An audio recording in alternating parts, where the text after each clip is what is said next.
जय श्री राम दोस्तों महाभारत में बहुत ऐसी कहानियां हैं जिसे आज भी बहुत सारे लोग नहीं जानते हैं। आज हम ऐसे कहानी के बारे में आपको बताने जा रहे हैं जिसे जानकर आपको हैरानी जरूर होगा और आप यह कहानी सुनकर हैरान हो जाएंगे। दोस्तों, क्या आप जानते हैं कैसे हुई थी अर्जुन की मृत्यु और उसकी मौत देखकर माँ गंगा क्यों जोर जोर से हंसने लगी थी? दोस्तों, यह भी प्रश्न एक रहस्य भरी से कम नहीं है। दोस्तों, अर्जुन की मृत्यु एक बार नहीं बल्कि 2 बार हुई थी। यह भी दोस्तों एक अद्भुत है और इस कहानी में आपको पता चल जाएगा कि अर्जुन की मृत्यु 2 बार कैसे हुआ, किसने किया। तो चलिए वीडियो को शुरू करते हैं, लेकिन इसका एक महत्वपूर्ण कारण है। अर्जुन की मौत होते देखकर माँ गंगा दुखी के वजह जोर जोर से हंसने लगी।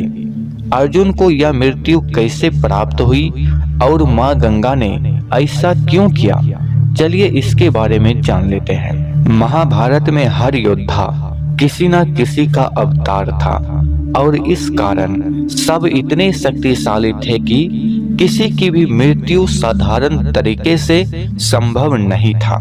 इसलिए दोस्तों, सबकी मौत के लिए कई ताने बाने सुने गए और अधिकतर रास्ते श्री कृष्ण द्वारा ही सुलझाए गए, क्योंकि एकमात्र वही थे जो सभी योद्धाओं का रहस्य जानते थे। लेकिन श्री कृष्ण के होने के बावजूद उनका प्रिय अर्जुन भी एक बार मृत्यु को प्राप्त हुआ और उसके मौत से उस वक्त सबसे अधिक माँ गंगा प्रसन्न हुई थी।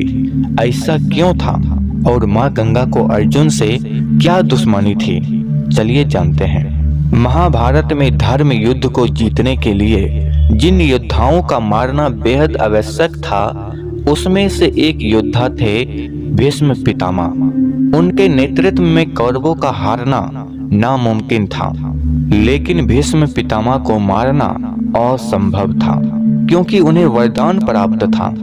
कृष्ण को एक संयंत्र करना पड़ा जिसमें वो शिखंडी को लेकर युद्ध भूमि में आए। किन्नर होने के बावजूद शिखंडी को भीष्म स्त्री मानते थे और उस पर हथियार नहीं चला सकते थे। शिखंडी को युद्ध में सामने देख भीष्म पितामह ने अपने हथियार नीचे रख लिए।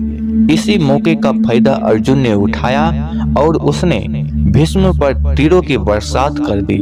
भीष्म बाणों की सरसैया पर लेट गए। अपने पुत्र की यह दुर्गति देख उसकी माता गंगा को बहुत क्रोध आया।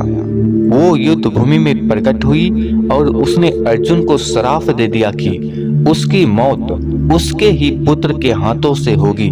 कुछ समय बाद जब अर्जुन की मृत्यु उसके ही एक पुत्र बब्रुवाहन के हाथों हुई तो माँ गंगा जोर जोर से हंसने लगी। कथा के अनुसार माँ गंगा ने ही अर्जुन के बेटे बब्रुवाहन को इस तरह भ्रमित किया कि उसने गुस्से में आकर अपने पिता का सिर काट दिए। अर्जुन की मृत्यु होने के बाद माँ गंगा वहां प्रकट हुई और अर्जुन की मौत पर जोर जोर से हंसने लगी।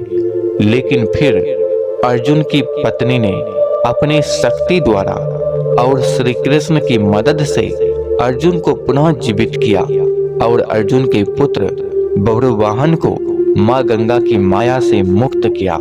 कृष्ण ने क्रोधित माँ गंगा को भी समझाया कि युद्ध भूमि पर भीष्म पितामह की मृत्यु होना धर्म की रक्षा के लिए ही आवश्यक था। तब कहीं जाकर माँ गंगा की गुस्सा शांत हुई। दोस्तों, हमेशा रहस्य भरी जानकारी के लिए आप मेरे चैनल को सब्सक्राइब जरूर कीजिएगा।